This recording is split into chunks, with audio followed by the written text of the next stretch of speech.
அனைவருக்கும் தினம் ஒரு தகவல் சார்பாக இனிய வணக்கங்கள். இன்றைக்கி நம்ம பார்க்க போகிற பதிவு நமக்கு நாளை வருகின்ற சங்கடஹர சதுர்த்தி. தை மாதம் அப்படின்னு சொல்லிட்டாலே எல்லா ஒரு நாட்களுமே சிறப்பான ஒரு நாட்கள் தான், சிறப்பான ஒரு மாதம். இது எல்லோருக்குமே தெரியும். ஆனால் இந்த மாதத்தில் வரக்கூடிய அந்த தை வெள்ளிங்கிறது ரொம்ப ரொம்ப விசேஷம். அம்பாளுடைய வழிபாடு நமக்கு கூடுதலான விசேஷம் கிடைக்கும். அப்படி தை மாதத்துடைய முதல் வெள்ளிக்கிழமையில் வந்திருக்கக்கூடிய பிள்ளையாருக்கு உகந்த சங்கடஹர சதுர்த்தியானது நம்முடைய வாழ்க்கையில் நிச்சயமாக கஷ்டங்களை நீக்கக்கூடிய ஒரு நாளாக தாங்க அமைஞ்சிருக்கு. இந்த அற்புதமான ஒரு நாளில் நம்முடைய வீட்டில் பணம் தொடர்பான கஷ்டங்களை நீங்கிறதுக்கும், நமக்கு பணமானது நல்லபடியாக குடும்பத்தில் வருமானம் பெருக்குவதற்கும் நாம் செய்யக்கூடிய எளிமையான விநாயகருடைய ஒரு வழிபாடும் சொல்லக்கூடிய மிக முக்கியமான சூக்ஷ்மமான ஒரு மந்திரம். இந்த ஒரு மந்திரத்தை சொல்லி நம்ம நாளைய தினத்தில் பிள்ளையாரை மட்டும் வழிபட்டோன்னா நிச்சயமாக அந்த பணப்பிரச்சனைகள் நீங்கி பணம் நல்லபடியாக ஃப்ளோ ஆகும் குடும்பத்தில். அப்படிப்பட்ட மிக அற்புதமான ஒரு பதிவு தான். பதிவுக்குள்ளே போகிறதுக்கு முன்னாடி நம்முடைய சேனலை சப்ஸ்கிரைப் பண்ணாமல் பார்த்துட்ருக்கோங்க, கண்டிப்பாக சப்ஸ்கிரைப் பண்ணிக்கோங்க. அப்போ தான் எங்களுடைய எல்லா நல்ல நல்ல பதிவுகளுமே உங்களுக்கு உடனுக்குடனே வரும். இப்போ பதிவை தெரிஞ்சுக்கலாம்.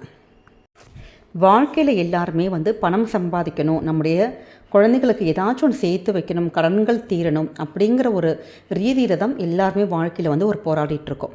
அப்படி ஏதாச்சும் ரூபத்தில் பணம் சம்பாதிச்சா போதும் அப்படின்னு சொல்லிட்டு நம்ம நினைக்கக்கூடாது. நியாயமான முறையில் அந்த நேர்மையான வழியில் அதை நம்ம ஃபாலோ பண்ணி தான் பணம் சம்பாதிக்கணும். அப்படி சம்பாதிக்கின்ற பணங்கள் மட்டும்தான் நம்முடைய கையில் குடும்பத்தில் பணம் தங்கும். அந்த ஒரு விஷயத்தை மட்டும் எல்லாருமே ஞாபகம் வச்சுக்கணும்.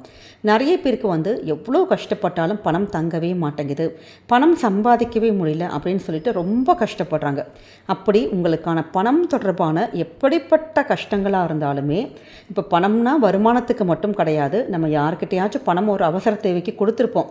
அப்படி பணத்தை வாங்கினவங்க பல வருஷங்களாக பல மாதங்களாக பணத்தையே கொடுக்காம நம்மளை ஏமாற்றிட்டு இருக்கலாம். அப்படிப்பட்ட ஒரு விஷயத்துக்கு கூட நீங்கள் இந்த ஒரு சுக்கிர சங்கடஹர சதுர்த்தியுடைய அருமையான பிள்ளையாருடைய வழிபாட்டை நம்ம செய்யலாம். இதற்கு நம்ம என்ன செய்யணும் அப்படின்னு கேட்டிங்கன்னா, அதாவது வெள்ளிக்கிழமையில் காலையில் பிரம்ம முகூர்த்த நேரத்தில் தாராளமாக செய்யலாம். அப்படி செய்ய முடியாத பட்சத்தில் நமக்கு சாயங்காலம் அந்த மாலை நேரம் இருக்குது பார்த்திங்களா, சாயங்காலம் எல்லா கோவில்களிலும் அந்த சங்கட சதுர்த்தின்னு சொல்லிட்டாலே ஈவினிங் அந்த பண்ணுற பூஜைகள் தான். அந்த 4 மணிலேருந்து அந்த 8 மணிக்குள்ளே தாராளமாக பண்ணலாம். இதற்கு நம்ம வீட்டோட பூஜை அறையில் நமக்கு இதுக்கு என்ன தேவை அப்படின்னு கேட்டிங்கன்னா, ஒரே ஒரு அரச மர இலை. அப்படி அரச மர இலை இல்லை அப்படிங்கிறவங்க ஒரு வெத்தலை எடுத்துக்கலாம். வெத்தலையில் பிள்ளையாரை நம்ம மஞ்சளை பிடிச்சி வைப்போம் பார்த்திங்களா, அதே மாதிரி பிள்ளையார் மஞ்சள் பிள்ளையார் ஒன்று பிடிச்சி வச்சுக்கோங்க. அவ்வளோதான். உங்கள்கிட்ட என்ன பூக்கள் இருக்கோ, ஏதாவது ஜெவந்தி பூவாக இருக்கலாம், ரோஸாக இருக்கலாம், செம்பருத்தி பூவாக இருக்கலாம், அது மாதிரி ஏதாவது ஒரு பூக்களால் அந்த மஞ்சள் பிள்ளையாருக்கு நீங்கள் ஒரு பூ வச்சுருங்க.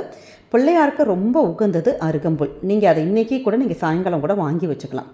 அப்படி இது எல்லாமே நீங்கள் ரெடி பண்ணிவிட்டு அன்றைக்கி விநாயகர் பெருமானுக்கு என்ன நெய்வேத்தியம் வைக்கணும்னு கேட்டிங்கன்னா, வெள்ளை மொச்சை சுண்டல். ஏன்னா இந்த மொச்சைங்கிறதே சுக்கிர பகவானுக்கு ஒரு உரிய தானியம்னு சொல்லியிருக்கோம். அப்படிப்பட்ட வெள்ளை மொச்சையை நீங்கள் காலையிலே ஊற வச்சு நீங்கள் சுண்டல் மாதிரி நம்ம தயார் பண்ணிக்கணும். அப்புறமேட்டு மோதகம் கொழுக்கட்டை நீங்கள் பண்ணிக்கலாம். அந்த கொழுக்கட்டை பண்ணுறதுங்கிறது நம்மளுடைய ஆப்ஷன்ஸ் தான். உங்களால் முடிந்தால் பண்ணுங்கள், அப்படி இல்லாட்டி வேறு ஏதாவது, அதாவது ஒரே ஒரு அச்சு வெல்லம் வைக்கலாம், ஒரு 2 வாழைப்பழம் வைக்கலாம். இது மாதிரி வச்சுட்டு சுவாமிக்கு உங்களால் என்ன நிவேதன பொருட்கள், இப்போ அவசரமாக எங்களுக்கு எதுவுமே பண்ண முடியாத பட்சத்தில் அப்படி இருக்கோன்னா தாராளமாக ஒரே ஒரு இந்த அச்சுவலம் வைக்கலாம், வாழைப்பழம் வைக்கலாம், வெள்ளை மொச்சை சுண்டல் நீங்கள் வச்சுக்கலாம். இந்த எளிமையான முறையில் நீங்கள் வச்சுட்டு ஒரே ஒரு சின்னதான ஒரு அகலில் ஒரு நெய் தீபத்தை மட்டும் அந்த மஞ்சள் பிள்ளையார் முன்னாடி மட்டும் நீங்கள் ஏற்றிக்கோங்க. இது முடித்ததுக்கப்புறமேட்டு உங்களுக்கான பணம் தொடர்பான விஷயங்கள் நம்ம தீரணும்னு சொல்லிட்டு ஆத்மார்த்தமாக வேண்டிட்டு நம்ம சொல்லிக்கின்ற இந்த 2 மந்திரங்கள் சொல்லியிருக்கோம். இந்த 2 மந்திரங்களையும் 108 முறை தான் நம்ம சொல்லணும். 108 முறை சொல்லிவிட்டு கையில் இருக்க இந்த அருகம்புல்லால் நீங்கள் அர்ச்சனை பண்ணுற மாதிரி பண்ணலாம். அப்படி பண்ண முடியாதவங்க, அருகம்புல்லாம் கிடைக்கலங்கிறவங்க ஏதாவது புஷ்பம் உங்ககிட்ட பூ இருக்கும் பார்த்திங்களா, அந்த பூ வச்சு அந்த மஞ்சள் பிள்ளையாருக்கு 108 முறை அந்த நீங்கள் உட்காந்துட்டு, அதாவது எப்பயுமே கீழே விருந்தறையில் உட்காரக்கூடாது. நம்ம கிழக்கு அல்லது வடக்கு முகமாக கீழே ஏதாச்சும் ஒரு துணி அல்லாட்டி பலகை விரிச்சுட்டு அதற்கு மேலே உட்காந்துட்டு இந்த ஒரு எளிமையான ஒரு வழிபாட்டை பண்ணணும்.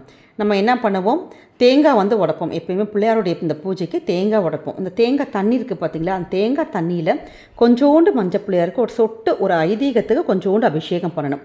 அப்போ மஞ்சள் பிள்ளையார் என்ன ஆகும், இப்படி தண்ணி ஊற்றுறப்ப, தேங்காய் தண்ணி ஊற்றுறப்ப லைட்டாக அப்படி கரைஞ்சி கீழே வரும். அந்த கரைஞ்சி வரக்கூடிய மஞ்சளை எடுத்து நீங்கள் வந்து உங்கள் நெத்தியில் வந்து அதை வச்சுக்கலாம். அப்படியே மஞ்சள் சின்னதாக ஒன்று வச்சுக்கணும், அவ்வளோதான். அதுக்கப்புறம் கற்பூர தீபதூப ஆராதனைகள் இதெல்லாம் காமிச்சு உங்களுடைய வழிபாடுகள் நீங்கள் முடிச்சுக்கோங்க. விநாயகர் பெருமானுக்கு எடுத்து வச்சுருக்கோம் பார்த்தீங்களா, அந்த அச்சு வெல்லம். இந்த அச்சு வெல்லத்தை என்ன பண்ணி கேட்டிங்கன்னா, உங்கள் வீட்டு பக்கத்தில் இருக்கக்கூடிய ஒரு அரச மரம் இல்லாட்டி ஆலமரம், இதை வந்து நீங்கள் அப்படியே அங்கே கொண்டு போய் மரத்துக்கு கீழே போட்டணும். இப்போ அரச மரமும் ஆலமரமும் எங்கள் பக்கத்தில் இல்லை அப்படிங்கிறப்ப வேப்ப மரம், ஏதாவது உங்கள் வீட்டு பக்கத்தில் ஏதாவது என்ன மரங்கள் இருக்கோ, ஆனால் அரச மரமும் ஆலமரமும் இருந்தால் ரொம்ப விசேஷம். இல்லாட்டி வேறு ஏதாவது மரங்கள் இருக்குன்னா தாராளமாக அது அந்த மரத்துக்கடியில் போட்டணும். வேறு எதுவுமே பண்ண வேணாம். ஏன்னா இது மாதிரி இந்த மரத்துக்கு கீழே போடுகின்ற அந்த வெள்ளத்தை வந்து நிச்சயமாக எறும்புகள் வந்து அது வந்து உணவாக எடுத்துக்கணும் ஒரு ஐதீகம் இருக்குது. அந்த எறும்புகளுக்கு ஒரு தானம் கொடுத்த மாதிரி நம்ம, அதனால தான் இந்த வெள்ளத்தை வந்து அங்கே போட சொல்கிறோம். அதுக்கப்புறம் இந்த மொச்சை இருக்குது பார்த்திங்கன்னா, மொச்சை சுண்டலும் இந்த மோதகமும் வீட்டில் இருக்கவங்களே வந்து நீங்கள் பிரசாதமாக நீங்கள் சாப்பிட்லாம், இல்லாட்டி அக்கம் பக்கம் உள்ளவங்களுக்கு நீங்கள் கொடுக்கலாம். இது முடிச்சதுக்கப்புறமேட்டு, இந்த பூஜையெல்லாம் முடிச்சதுக்கப்புறமேட்டு அடுத்த நாள் சனிக்கிழமை நம்ம வச்சுருக்கோம் பார்த்திங்களா மஞ்சள் பிள்ளையார், அந்த மஞ்சள் பிள்ளையாரில் கொஞ்சோண்டு மஞ்சள் எடுத்துக்கோங்க. அதோட ஒரே ஒரு 5 ரூபாய் நாணயம் அதையும் சேர்த்து நீங்கள் எடுத்து வச்சுட்டு பணம் வைக்கக்கூடிய இடத்துல நீங்கள் அப்படி சேர்த்து அப்படி வச்சிடணும், அவ்வளோதான். மீதி இருக்கக்கூடிய மஞ்சளை நீங்கள் டெய்லி வந்து நம்ம மஞ்சள் விபூதிலாம் பூசுகிறவங்களாக இருந்தால் தாராளமாக பிரசாதமாக நீங்கள் வச்சுக்கலாம். இல்லாட்டி அன்றைய தினம் எல்லாருக்குமே இந்த மஞ்சளை நீங்கள் நெத்தியில் வீட்டில் இருக்கவங்களுக்கெல்லாம் பூசி விட்டுட்டு அந்த மஞ்சளை நீங்கள் தண்ணி அந்த கொஞ்சோண்டு கரைச்சிட்டு கால் படாத இடத்துல விட்டுடலாம். இல்லை செடி இருக்குது, துளசி செடி குறிப்பாக இருக்குன்னா துளசி செடியில் நீங்கள் விட்டுடலாம். இப்படி எளிய முறையில் நம்ம செய்யக்கூடிய இந்த ஒரு அற்புதமான ஒரு வழிபாடானது கண்டிப்பாக நம்முடைய வாழ்க்கையில் இருக்கக்கூடிய எப்படிப்பட்ட பண கஷ்டமும் நிச்சயமாக தீரும். நம்ம அந்த பூஜையில் சொல்லக்கூடிய மிக அற்புதமான அந்த மந்திரம், இதை வந்து 108 முறை கண்டிப்பாக சொல்லணும்.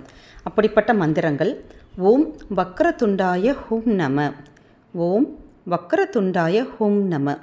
அப்புறமேட்டு லக்ஷ்மி கணபதியோட மூல மந்திரம் ஓம் ஸ்ரீம் கம் சௌமியாய கணபதியே வரவரத சர்வஜன மே வசமானய ஸ்வாகா. இந்த எளிய மந்திரங்களை 108 முறை நீங்கள் முழு மனதோடு நாளைக்கு இந்த ஒரு வழிபாடு பண்ணிவிட்டு சொல்லி பாருங்கள்.